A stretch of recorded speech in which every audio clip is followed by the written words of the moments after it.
Hello students, आप सभी का बहुत बहुत स्वागत है मेरे यूट्यूब चैनल जैक फाइटर्स में। तो स्टूडेंट्स, आज हम लोग करने वाले हैं क्लास 10 साइंस चैप्टर नंबर 3, जिसका नाम है धातु एवं अधातु। तो स्टूडेंट्स, आज हम लोग इस चैप्टर के मोस्ट प्रीवियस सवाल करेंगे जो एग्जाम में आने की बहुत बहुत संभावना है और बहुत सारे सवाल आ चुके हैं। जितना सवाल आज आपको इस वीडियो में कराएंगे, यदि आप उतना सवाल कर लेते हैं तो धातु एवं अधातु का कोई भी सवाल आपसे नहीं छूटेगा। यदि स्टूडेंट्स आप लोग मेरे चैनल पर नए हैं तो चैनल को सब्सक्राइब और लाइक जरूर कीजिए। तो आइए स्टार्ट करते हैं। देखिए, पहला सवाल है मेरे पास, सबसे तन्य धातु कौन सी है। ओके, तो सबसे पहले हम तन्य के बारे में समझते हैं। किसके बारे में बताइए? तन्य के बारे में। ओके, देखिए, तन्य का मतलब होता है खींचकर लंबा करना। क्या होता है बताइए? खींचकर लंबा करना। ओके, अब यहाँ समझिए, सोना एक ऐसा धातु है, सोना एक ऐसा धातु है जिसको खींचकर सबसे अधिक लंबा किया जा सकता है। इसलिए सबसे तन्य धातु कौन सी हो जाएगी बताइए? सोना। ओके, देखिए मेरे पास सवाल नंबर 2 है जो कि जैक बोर्ड 2013 और 23 में पूछा गया है। सवाल क्या कहता है कि धातु एवं अधातु के 3 भौतिक एवं 2 रासायनिक गुणों को लिखिए। ओके, तो आइए पहले भौतिक गुण के बारे में समझते हैं, फिर रासायनिक गुण के बारे में। ओके, तो देखिए भौतिक गुण होता क्या है। भौतिक गुण के बारे में पहले समझिए।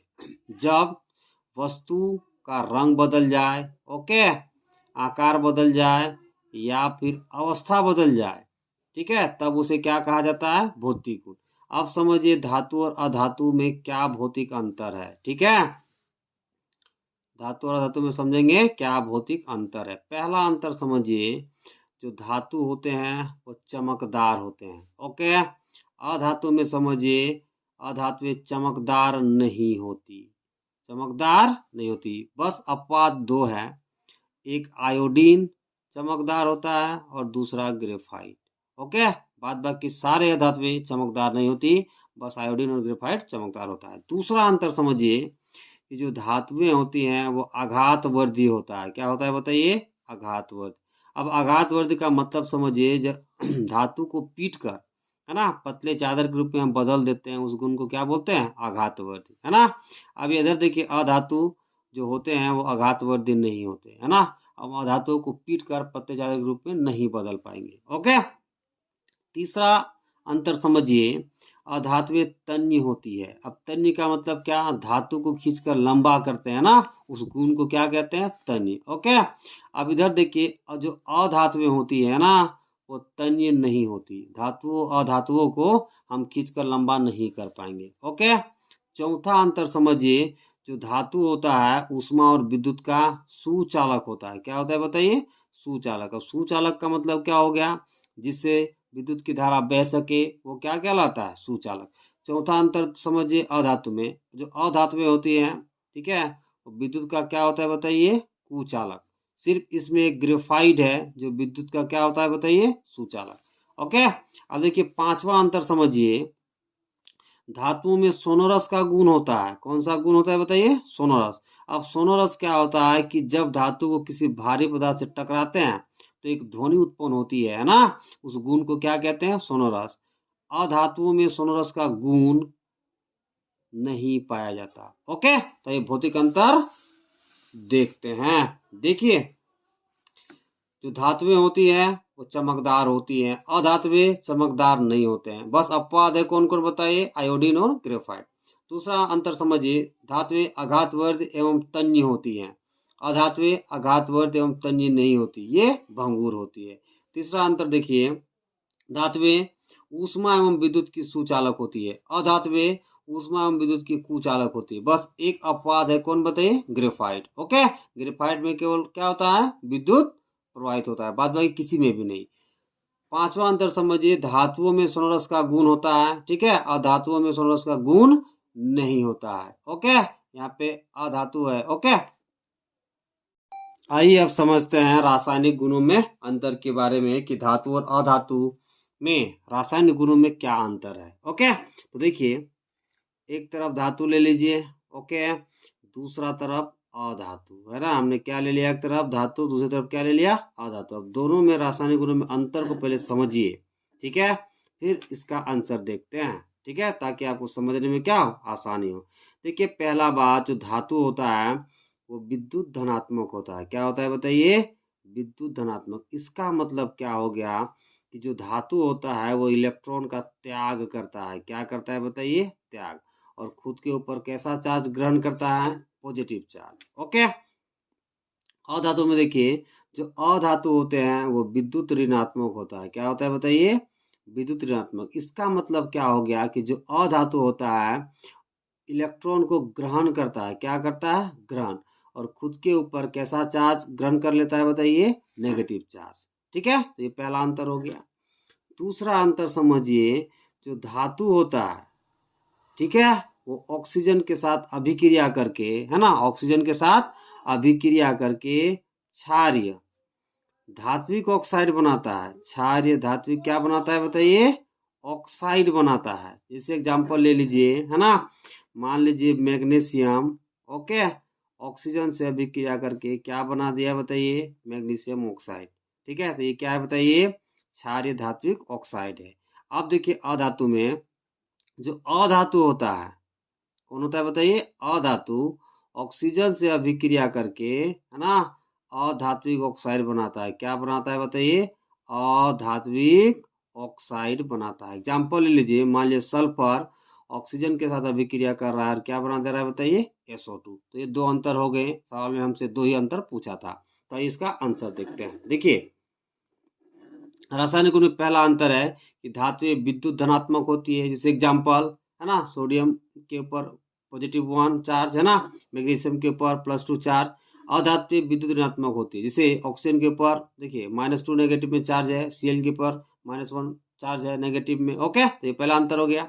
दूसरा अंतर देखिए कि धातुएं ऑक्सीजन के साथ अभिक्रिया कर क्षारीय धातु ऑक्साइड बनाती है। जैसे देखिए मैग्नीशियम ऑक्सीजन के साथ अभिक्रिया किया और क्या बना दिया? MgO, है ना, इसको बैलेंस कर लेंगे। ठीक है, इधर देखिए अधात्विक ऑक्सीजन के साथ अभिक्रिया कर, है ना, अधात्विक ऑक्साइड बनाती है। जैसे देखिए यहाँ पे सल्फर ऑक्सीजन के साथ अभिक्रिया किया और क्या बना दिया बताइए? SO2। तो ये दो रासायनिक अंतर हमसे बोला गया था, तो हमने दो आपको बता दिया। ओके, देखिए सवाल नंबर 3 है मेरे सामने, जो कि जैक बोर्ड 2023 में पूछा गया है। सवाल क्या कहता है कि विद्युत का सर्वोत्तम चालक है।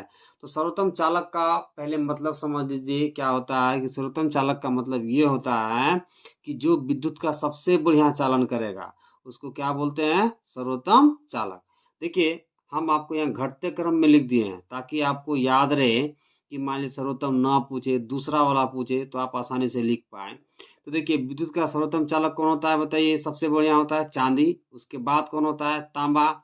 उसके बाद कौन होता है बताइए? सोना। उसके बाद कौन होता है? एल्युमिनियम। तो विद्युत का सबसे बढ़िया चालक कौन होता है बताइए? चांदी। ओके,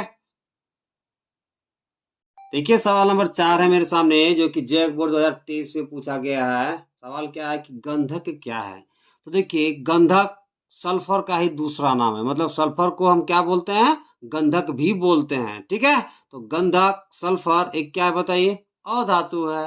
ओके, देखिए सवाल नंबर 5 है मेरे सामने, जो कि जैक बोर्ड 2014 और 23 में पूछा गया। सवाल क्या कहता है कि सीसा एवं टीन की मिश्र धातु को क्या कहते हैं। अब यहाँ समझिए, जब सीसा और टीन को मिलाया जाता है, ठीक है, तो जो मिश्र धातु बनता है उसे क्या कहते हैं, हमसे पूछा गया है। तो देखिए जब सीसा और टीन को आपस में मिक्स किया जाता है और जो मिश्र धातु बनता है उसे सोल्डर कहते हैं। क्या कहते हैं बताइए? सोल्डर। तो मेरा उत्तर क्या हो जाएगा बताइए?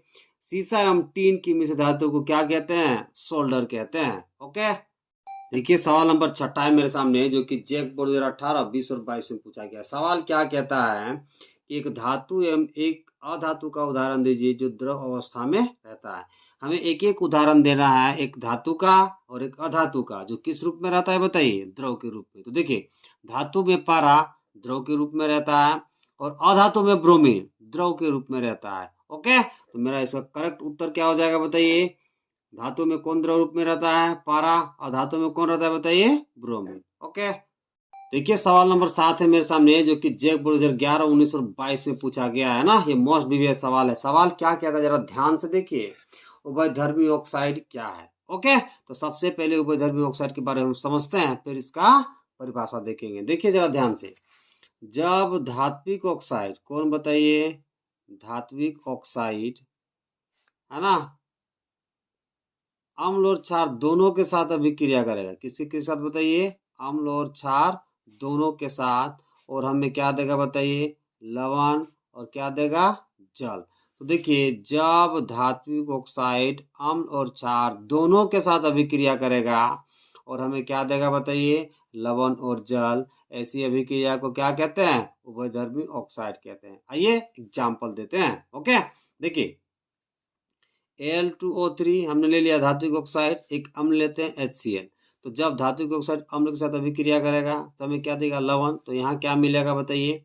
AlCl3 हमें मिल जाएगा। ओके, और फिर क्या मिलेगा बताइए? जल। अब इसे हम बैलेंस कर लेते हैं एकदम फटाक के। ओके, देखिए क्या होता है। सबसे पहले हम किसको करते हैं बैलेंस? बड़ा परमाणु को। ओके, तो यहाँ पे ऑक्सीजन 3 है, यहाँ पे ऑक्सीजन कितना? 1। तो इसको किससे गुना कर देंगे जरा बताइए? 3 से। ओके, अब यहाँ पे देखिए हाइड्रोजन कितना हो गया? 6। यहाँ पे कितना है? 1।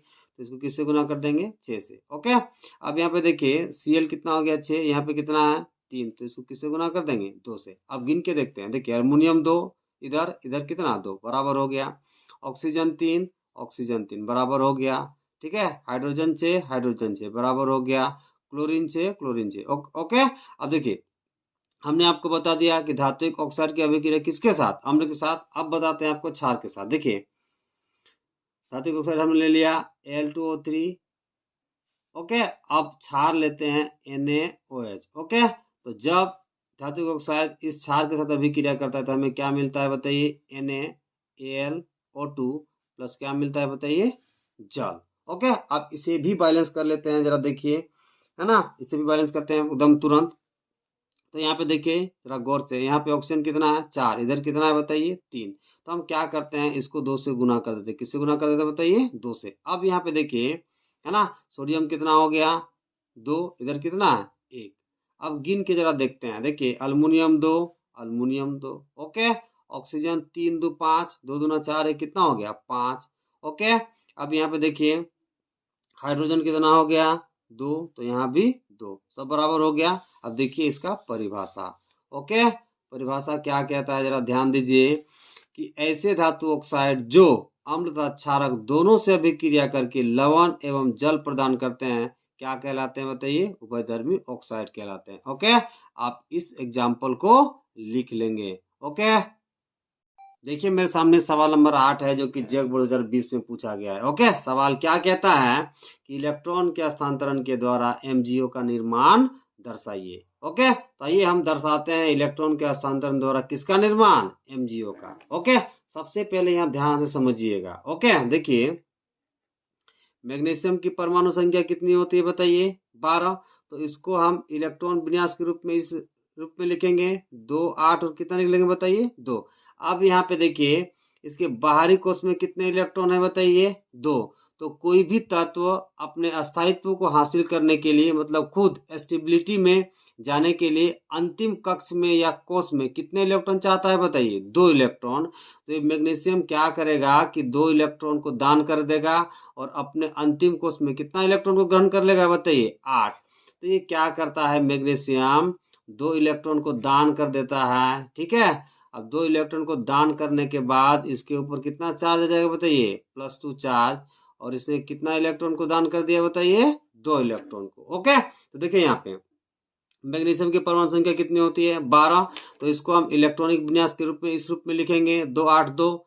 अब देखिए कोई भी तत्व अपने अस्थायित्व को हासिल करने के लिए अंतिम कोश में कितना इलेक्ट्रॉन चाहता है बताइए? 8। ओके, इसलिए मैग्नीशियम 2 इलेक्ट्रॉन को क्या कर देगा? दान कर देगा और अपने ऊपर कितना चार्ज हासिल कर लेगा बताइए? +2 चार्ज हासिल कर लेगा।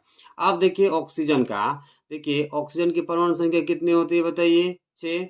तो इसको इलेक्ट्रॉनिक विन्यास के रूप में कैसा लिखेंगे? 2 और 6। अब देखिए इसके अंतिम कोश में कितने इलेक्ट्रॉन है बताइए? 6। तो ये अंतिम कोश को पूरा करना चाहेगा तो किसी और से कितना इलेक्ट्रॉन को हासिल करेगा बताइए? 2 इलेक्ट्रॉन को हासिल करेगा। अब 2 इलेक्ट्रॉन हासिल करने के बाद इसके ऊपर कितने चार्ज आ जाएंगे बताइए? 2 माइनस में। 2 किस में आ जाएगा बताइए? माइनस में। अब यहाँ पे देखिए जरा ध्यान से, हमें किसके द्वारा एमजीओ का निर्माण करना है बताइए? इलेक्ट्रॉन के हस्तांतरण के द्वारा। ओके, तो देखिए यहाँ पे मैग्नीशियम कितने इलेक्ट्रॉन का दान कर रहा है बताइए? 2 इलेक्ट्रॉन का। अब यहाँ पे देखिए प्लस जो ऑक्सीजन है क्या है बताइए? ऑक्सीजन कितने इलेक्ट्रॉन को ग्रहण कर रहा है बताइए? 2 इलेक्ट्रॉन को। इसका अंतिम कोष में अभी कितना इलेक्ट्रॉन है बताइए? 6। तो 1 2 3 4 5 6। ओके। अब एक इलेक्ट्रॉन ऐसे इसके पास आएगा, एक इलेक्ट्रॉन ऐसे आएगा, तो ऑक्सीजन का जो अंतिम कोष है वो क्या हो जाएगा? भर जाएगा, पूर्ण हो जाएगा। तो क्या बन जाएगा बताइए? एमजीओ कितने इलेक्ट्रॉन का दान किया? 2 इलेक्ट्रॉन। तो एमजी के ऊपर कितना चार्ज आ गया बताइए? +2 चार्ज। ओके। अब देखिए ऑक्सीजन कितना इलेक्ट्रॉन ग्रहण किया बताइए? 2 इलेक्ट्रॉन। तो इसके ऊपर कितना चार्ज आ जाएगा बताइए? 2 नेगेटिव में पहले 8 इलेक्ट्रॉन भर दीजिए। कितना हो गया? 3 4 5 6 7 और एक 8। और इसके ऊपर कैसे चार्ज आ जाएगा बताइए? 2 नेगेटिव में, है ना। इसे आप इस रूप में लिख सकते हैं, क्या? एमजीओ के रूप में। ऐसे आप इलेक्ट्रॉन के हस्तांतरण के द्वारा किसको बना सकते हैं? एमजीओ को। ओके। देखिए सवाल मेरे पास 8 का बी है। सवाल क्या कहता है कि रेलवे ट्रैक को जोड़ने के लिए यौगिक एक्स तथा एल्युमिनियम का उपयोग होता है। तो हमें बताना है यौगिक एक्स को पहचानिए। ओके। दूसरा कहता है अभिक्रिया का नाम लिखिए। और तीसरा कहता है इसका रासायनिक समीकरण लिखिए। देखिए क्या कहा है सवाल कि यौगिक एक्स है। कौन है बताइए? यौगिक एक्स प्लस एल्युमिनियम, है ना, दोनों मिलाने के बाद जो बनता है, ठीक है, उसका उपयोग हम किसको जोड़ने के लिए करते हैं बताइए? रेलवे यौगिक को। तो हमें बताना है कि वो यौगिक एक्स क्या होगा। दूसरा अभिक्रिया का नाम हमें बताना है। और तीसरा इसका रासायनिक समीकरण लिखना है। तो देखिए जरा गौर से कि जब, ठीक है ना, फेरस ऑक्साइड को एल्युमिनियम के साथ मिलाया जाता है। किसके साथ बताइए? एल्युमिनियम के साथ। किसको? फेरस ऑक्साइड को जब एल्युमिनियम के साथ मिलाया जाता है तो एल्युमिनियम ज्यादा क्रियाशील होने के कारण फेरस को हटा देता है और क्या बनाता है बताइए? Al2O3 प्लस लोहा गलित अवस्था में प्राप्त होता है। कौन सा अवस्था में बताइए? गलित अवस्था में प्राप्त होता है। प्लस हमें क्या मिलता है बताइए? ऊष्मा। तो इसी गलित लोहा का उपयोग, ठीक है, रेलवे ट्रैक को जोड़ने के लिए किया जाता है। ओके। तो वो यौगिक एक्स मेरा क्या हो जाएगा जरा बताइए? Fe2O3। तो पहला उत्तर मेरा क्या होगा बताइए? Fe2O3। अब देखिए कि जब फेरस ऑक्साइड की अभिक्रिया एल्युमिनियम के साथ कराई जाती है और हमें क्या मिलता है? Aluminium oxide plus ferrous plus ऊष्मा। तो इस अभिक्रिया को कौन सा अभिक्रिया कहते हैं जरा बताइए? तो थर्मिट अभिक्रिया कहते हैं। कौन सा अभिक्रिया बताइए? थर्मिट अभिक्रिया। तो दूसरा का मेरा क्या उत्तर हो जाएगा बताइए? थर्मिट अभिक्रिया। ओके। तीसरा क्या बोला है कि इसका रासायनिक समीकरण लिखिए। तो इसका रासायनिक समीकरण लिखा हुआ है, तो ये तीसरा का उत्तर आपका हो जाएगा। ओके। देखिए सवाल नंबर 9 है मेरे सामने। सवाल क्या कहता है कि लेड और टीन की एक मिश्र धातु का नाम लिखिए। तो देखिए जब लेड और टीन को मिलाया जाता है और जो मिश्र धातु बनता है ना, उस मिश्र धातु को सोल्डर कहते हैं। तो इसका उत्तर क्या हो जाएगा बताइए? सोल्डर। ओके।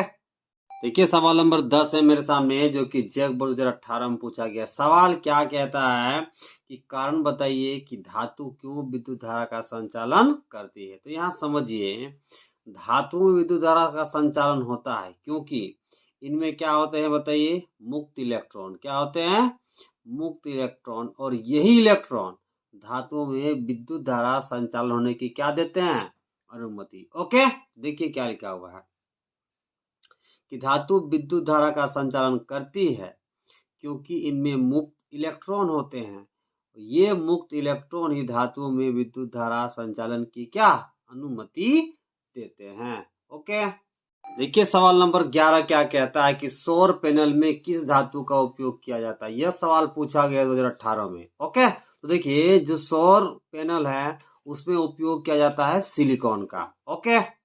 देखिए सवाल नंबर 12 है मेरे सामने जो कि जैक बोर्ड 2014 में पूछा गया है। सवाल क्या कहता है कि निस्तापन क्या है। ठीक है, एक उदाहरण के साथ समझाइए। ओके। तो ये पहले निस्तापन के बारे में समझते हैं, फिर इसका परिभाषा देखेंगे। ओके। तो देखिए कि जब कार्बोनेट अयस्क को, किसको बताइए? कार्बोनेट अयस्क को, है ना, वायु की सीमित मात्रा पर अधिक ताप पर गर्म करते हैं तो हमें क्या मिलता है बताइए? ऑक्साइड मिलता है। क्या मिलता है? ऑक्साइड। इस प्रक्रिया को क्या कहते हैं?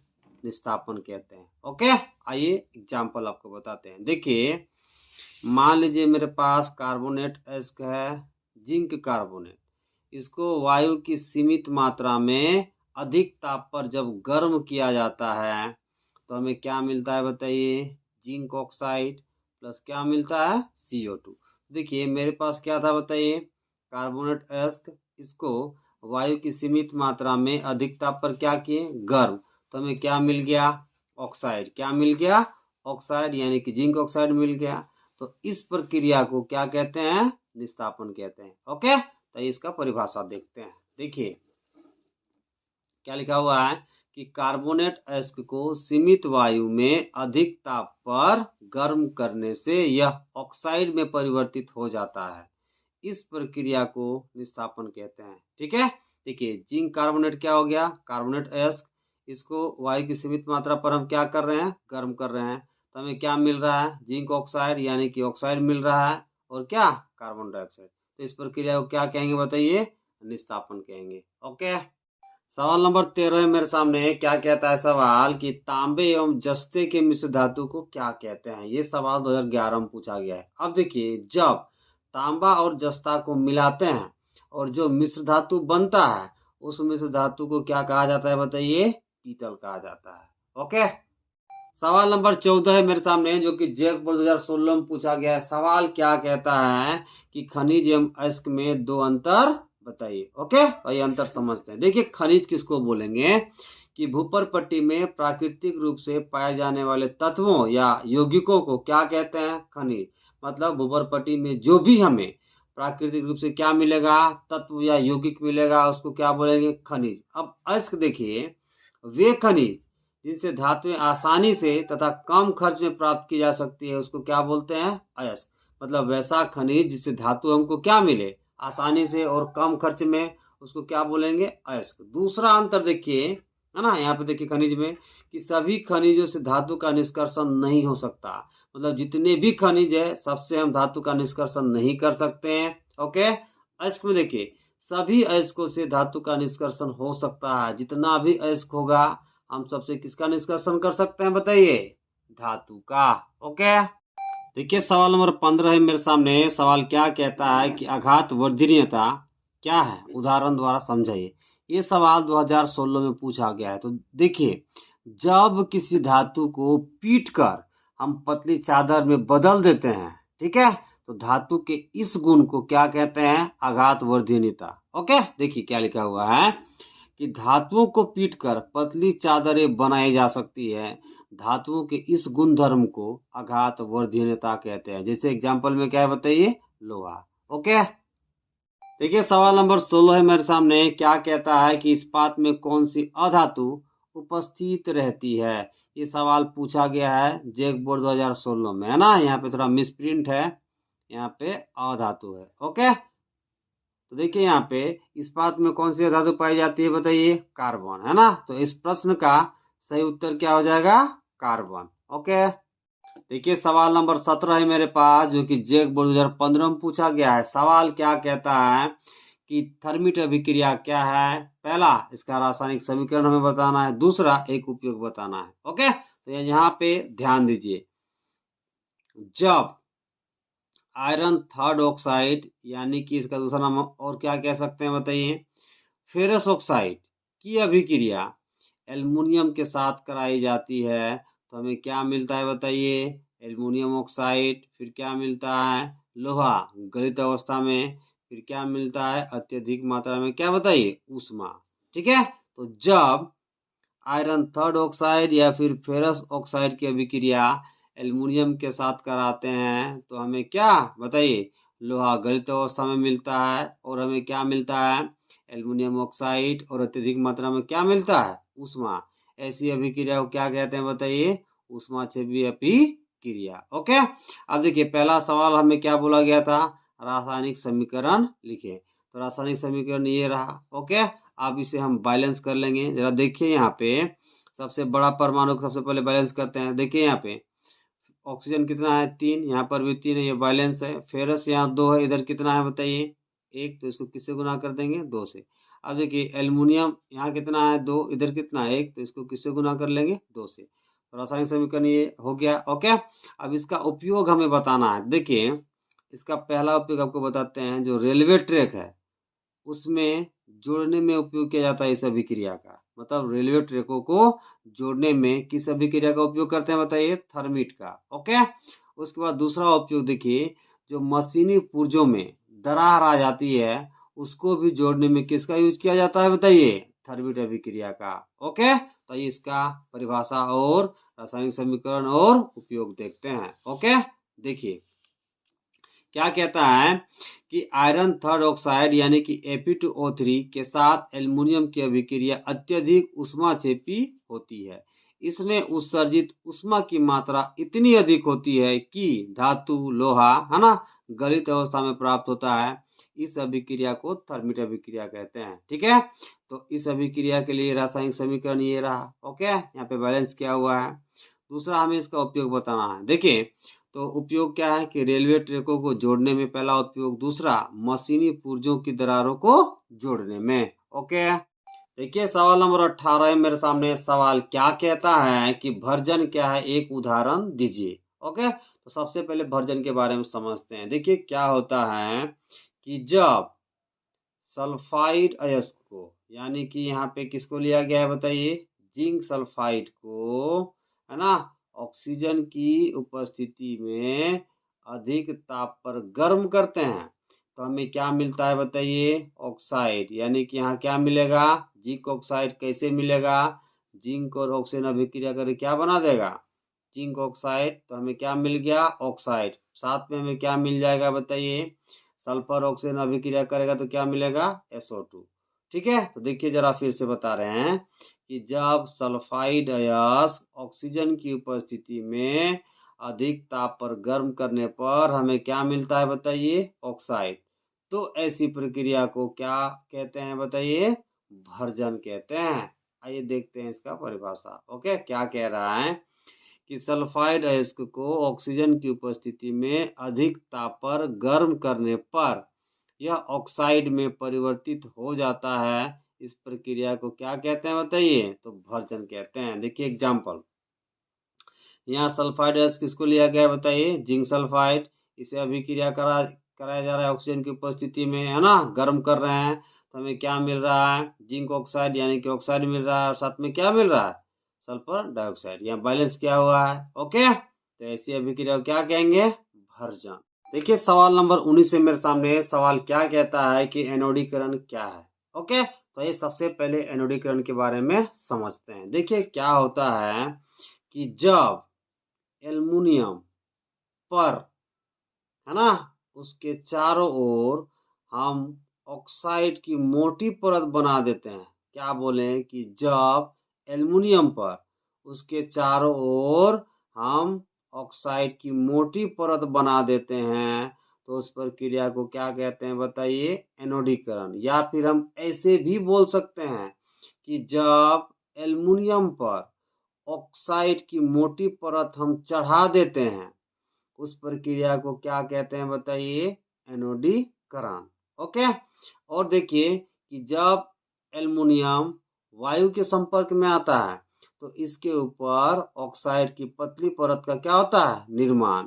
लेकिन जब हम इसके ऊपर ऑक्साइड की मोटी परत का निर्माण करते हैं तो ये संक्षारण से क्या होता है, बचता है। ओके, आइए इसका परिभाषा देखते हैं। देखिए क्या कह रहा है कि एल्युमिनियम पर मोटी ऑक्साइड की परत बनाने की प्रक्रिया को एनोडीकरण कहते हैं। वायु के संपर्क में आने पर एल्युमिनियम पर ऑक्साइड की पतली परत का निर्माण होता है। ओके, एल्युमिनियम ऑक्साइड की परत इसे संक्षारण से बचाती है। ओके, देखिए सवाल नंबर 20 है मेरे सामने। क्या कह रहा है कि एक्वारेजिया क्या है। ओके, तो आइए समझते हैं एक्वारेजिया क्या है, फिर इसका परिभाषा देखेंगे। देखिए क्या होता है कि HCl और HNO3 क्या क्या बताएं, HCl और HNO3 का 3:1 का ताजा मिश्रण लिया जाता है, जिसे क्या कहा जाता है बताइए? Aqua regia. दोबारा समझा रहे हैं कि जब HCl और HNO3 का 3:1 का ताजा मिश्रण लिया जाता है इन दोनों अम्लों का, जिसे क्या कहा जाता है बताइए? Aqua regia. क्या कहा जाता है? एक्वा रेजिया कहा जाता है। ओके, और इसका दूसरा नाम अम्लराज है। दूसरा नाम क्या है बताइए? अम्लराज। आइए इसका परिभाषा देखते हैं। देखिए क्या कह रहा है कि सांद्र HCl यानी कि हाइड्रोक्लोरिक अम्ल एवं सांद्र नाइट्रिक अम्ल के 3:1 के ताजा मिश्रण को एक्वा रेजिया कहते हैं। यह सोना को भी गला सकता है। ओके, देखिए सवाल नंबर 21 है मेरे सामने। सवाल क्या कहता है कि संचारण के लिए आवश्यक शर्तें क्या है? ये सवाल 2015 जैक बोर्ड में पूछा गया है। तो आइए आपको बताते हैं कि संचारण के लिए आवश्यक शर्तें क्या है। देखिए, संचारण होने के लिए सबसे पहले ऑक्सीजन की उपस्थिति जरूरी है। किसकी उपस्थिति बताइए? ऑक्सीजन की। दूसरा बात, नमी का होना जरूरी है। तो जब कोई धातु ऑक्सीजन और नमी के संपर्क में आता है तो उस धातु का संचारण शुरू हो जाता है। ओके, तो क्या क्या शर्तें हो गया कि पहला ऑक्सीजन होना चाहिए उपस्थित, और दूसरा क्या होना चाहिए बताइए? नमी। ओके, आइए इसका आंसर देखते हैं। देखिए, संचारण के लिए आवश्यक शर्तें निम्न है। पहला क्या? ऑक्सीजन की उपस्थिति। दूसरा क्या? नमी की उपस्थिति। ओके, देखिए सवाल नंबर 22 है मेरे सामने। सवाल क्या कहता है कि गैंग क्या है? ओके, तो ये समझते हैं कि गैंग क्या है। देखिए, जैसे मान लीजिए मेरे पास कोई खनिज है। ओके, तो इस खनिज में क्या क्या लगा रहता है बताइए? मिट्टी लगा रहता है, फिर क्या लगा रहता है बताइए? रेत। ऐसी कई अशुद्धियां रहती है। तो देखिए, जब खनिज पर क्या क्या लगाओ? मिट्टी लगाओ और रेत लगाओ, तो ऐसी अशुद्धियां लगी रहती है। कहाँ पर बताइए? खनिज में। और इन अशुद्धियों को ही क्या कहते हैं बताइए? गैंग कहते हैं। दोबारा समझा रहे हैं आपको कि जब खनिज पर मिट्टी, रेत आदि कई अशुद्धियां लगी रहती है, इन्हीं अशुद्धियों को क्या कहते हैं बताइए? गैंग कहते हैं। ओके, देखिए परिभाषा क्या कह रहा है कि पृथ्वी के खनिजों में मिट्टी, रेत आदि जैसी कई अशुद्धियां होती है, जिसे गैंग कहा जाता है। ओके, देखिए सवाल नंबर 23 है मेरे सामने। सवाल क्या कहता है कि आयनिक यौगिकों के गलनांक उच्च क्यों होते हैं? तो आपको बता रहे हैं कि जो आयनिक यौगिक होते हैं उसके गलनांक बहुत अधिक होता है, क्योंकि देखिए जो आयनिक यौगिक होते हैं उनके बीच का जो आकर्षण बल होता है या फिर अंतरानुज बल होता है वो बहुत मजबूत होता है। इसी कारण आयनिक यौगिक के गलनांक उच्च होते हैं। देखिए इसका आंसर क्या लिखा हुआ है कि आयनिक यौगिकों के गलनांक उच्च होते हैं क्योंकि आयनिक यौगिकों के अंतरानुक बल बहुत मजबूत होता है। ओके, देखिए सवाल नंबर 24 है मेरे सामने। सवाल क्या कहता है कि एक ऐसी धातु का नाम बताइए जो हथेली में रखने से पिघलने लगती है। ये सवाल 2011 में पूछा गया है। तो देखिए, हाथ में रखने पर पिघलने वाली धातु, पहला है गैलियम, सबसे जल्दी पिघल जाता है। उसके बाद कौन आता है बताइए? सीजियम। ये भी गैलियम के बाद बहुत जल्दी पिघल जाता है। ओके, तो हमने आपको यहाँ दो धातु का नाम बता दिया है जिसे हाथ में रखने पर वो क्या हो जाती है बताइए? पिघल जाती है। ओके, देखिए सवाल नंबर 25 है मेरे सामने। सवाल क्या कहता है कि इलेक्ट्रॉन स्थानांतरण द्वारा निम्न का निर्माण दर्शाइए। पहला सवाल है Na2O जो कि 2014 में पूछा जा चुका है। दूसरा सवाल है MgCl2 और तीसरा सवाल है NaCl। ओके, तो आइए एक एक करके हम इसका निर्माण करते हैं। ओके, देखिए पहला पहला क्या है बताइए? Na2O का निर्माण। ओके, किसका निर्माण बताइए? Na2O का निर्माण। तो देखिए यहाँ पे जरा ध्यान दीजिए, सोडियम की परमाणु संख्या कितनी होती है बताइए 11। ओके, तो सबसे पहले हम इसे इलेक्ट्रॉनिक विन्यास के रूप में इस तरह से लिख लेंगे 281। ओके, अब देखिए कोई भी तत्व अपने अंतिम कक्ष में कितने इलेक्ट्रॉन को चाहता है 8। तो सोडियम क्या करता है कि एक इलेक्ट्रॉन को दान कर देता है और अपने अंतिम कक्ष में या कोष में कितने इलेक्ट्रॉन को ऑक्यूपाई या फिर बताइए ग्रहण कर लेता है 8, है ना। तो देखिए ये क्या करता है सोडियम, है ना, एक इलेक्ट्रॉन को दान कर दिया तो इसके ऊपर कैसा चार्ज आ गया बताइए +1। ओके, और ये इलेक्ट्रॉन को क्या कर दिया दान। अब यहाँ देखिए जो मेरे पास ऑक्सीजन है, देखिए ऑक्सीजन की परमाणु संख्या कितनी होती है बताइए 8। तो इसको इलेक्ट्रॉनिक विन्यास के रूप में इस रूप में लिख लेंगे तो कितना लिखेंगे 2 और 6। अब ऑक्सीजन क्या करता है कि अपने अंतिम कक्ष में 8 इलेक्ट्रॉन को पूरा करने के लिए 2 इलेक्ट्रॉन को क्या करता है बताइए ग्रहण कर लेता है और अपने ऊपर, है ना, 2 नेगेटिव चार्ज ग्रहण कर लेता है। ओके, अब क्या हुआ देखिए यहाँ पे सोडियम के कितने परमाणु हैं बताइए 2। तो एक सोडियम एक इलेक्ट्रॉन का दान कर रहा है तो 2 सोडियम कितना इलेक्ट्रॉन का दान करेगा बताइए 2। तो इसको ऐसे लिख लेंगे बताइए, देखिए एक सोडियम एक इलेक्ट्रॉन का दान कर रहा है और दूसरा सोडियम भी एक इलेक्ट्रॉन का दान कर रहा है। अब यहाँ पे देखिए ऑक्सीजन कितने इलेक्ट्रॉन को ग्रहण कर रहा है बताइए 2। अभी इसके बाहरी कोष में कितने इलेक्ट्रॉन है बताइए 6। तो पहले 6 दीजिए 1 2 3 4 5 6। ओके, अब देखिए सोडियम से एक इलेक्ट्रॉन इस तरह से इसके पास आएगा, इधर से एक इस तरह से आएगा। ओके, और ऑक्सीजन का 8 क्या अंतिम कक्ष में इलेक्ट्रॉन पूरा हो जाएगा।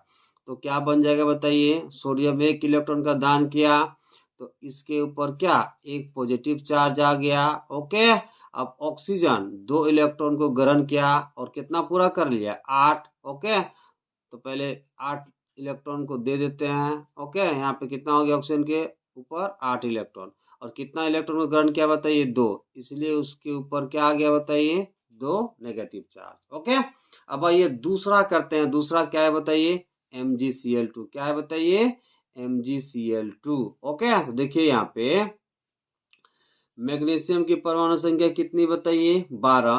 तो इसको इलेक्ट्रॉनिक विन्यास के रूप में लिख लेंगे। पहले तो क्या लिखेंगे बताइए 2 8 और 2। तो मैग्नीशियम क्या करता है कि 2 इलेक्ट्रॉन का दान कर देता है। ठीक है, कितना इलेक्ट्रॉन का बताइए 2। तो क्या बन जाएगा Mg, ये 2 इलेक्ट्रॉन का दान किया तो इसके ऊपर क्या 2 पॉजिटिव चार्ज आएगा और कितने इलेक्ट्रॉन को दान किया 2। अब देखिए यहाँ पे Cl है, तो Cl की परमाणु संख्या कितनी होती है बताइए 17। तो सबसे पहले इसे इलेक्ट्रॉनिक विन्यास के रूप में लिख लेंगे तो क्या लिखेंगे 2 8 और बताइए 7। ओके, अब देखिए अंतिम कोष में 8 इलेक्ट्रॉन को पूरा करने के लिए Cl क्या करता है एक इलेक्ट्रॉन को ग्रहण करता है और अपने ऊपर एक नेगेटिव चार्ज ग्रहण कर लेता है। अब यहाँ समझिए, देखिए यहाँ मैग्नीशियम कितना इलेक्ट्रॉन दान कर रहा है बताइए 2। ओके, अब क्लोरीन कितना इलेक्ट्रॉन ग्रहण कर रहा है बताइए 1, जबकि क्लोरीन के यहाँ पे कितने परमाणु हैं 2। तो देखिए यहाँ पे क्लोरीन, यहाँ पे देखिए क्लोरीन के बाहरी कक्ष में अभी कितने इलेक्ट्रॉन है 7। तो पहले 7 दीजिए 1 2 3 4 5 6 7 और क्लोरीन का दूसरा परमाणु में भी 7 दे दीजिए 1 2 3 4 5 6 7। तो देखिए यहाँ पे एक इलेक्ट्रॉन ऐसे आता है इसके पास और एक इलेक्ट्रॉन ऐसे आता है। तो देखिए एक इलेक्ट्रॉन इसके पास गया तो यहाँ कितना पूरा हो गया 8।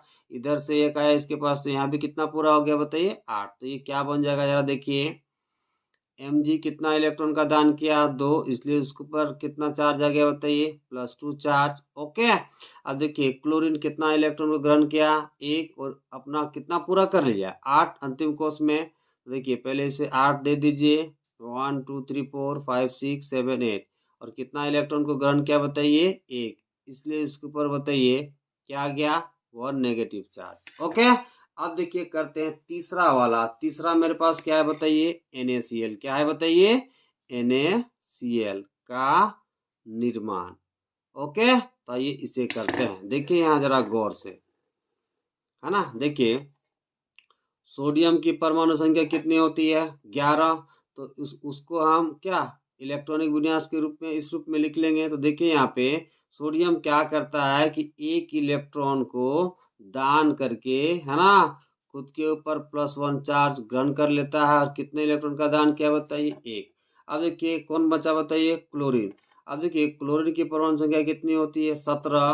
तो इसको इलेक्ट्रॉनिक विन्यास के रूप में हम लिख लेंगे तो क्या लिखेंगे? 2 8 7। अब क्लोरीन क्या करता है कि अंतिम कोष में 8 इलेक्ट्रॉन को पूरा करने के लिए 1 इलेक्ट्रॉन को ग्रहण करता है। ओके, और अपने ऊपर एक नेगेटिव चार्ज ग्रहण कर लेता है। अब हुआ क्या, जरा देखिए, सोडियम कितने इलेक्ट्रॉन का दान कर रहा है? एक, है ना। क्लोरीन के बाहरी कोष में अभी कितने इलेक्ट्रॉन है बताइए? 7। तो 7 पहले दे दीजिए, 6 हो गया, एक 7।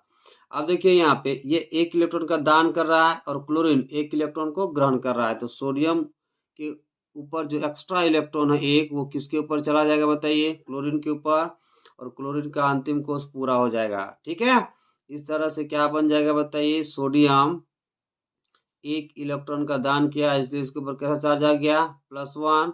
और क्लोरीन 1 इलेक्ट्रॉन को ग्रहण किया और 8 पूरा कर लिया। ठीक है, तो इसके ऊपर कैसा चार्ज आएगा बताइए? बताइए, -1। ओके, इसको और क्या लिख सकते हो बताइए? NaCl। इस तरह से किसका निर्माण हो गया बताइए? इलेक्ट्रॉन हस्तांतरण के द्वारा बताइए NaCl का। यहाँ पे बताइए, यहाँ पे क्या हो जाएगा बताइए? MgCl2 का निर्माण हो गया। और यहाँ पे बताइए किसका निर्माण हो गया बताइए? Na2O का। ओके।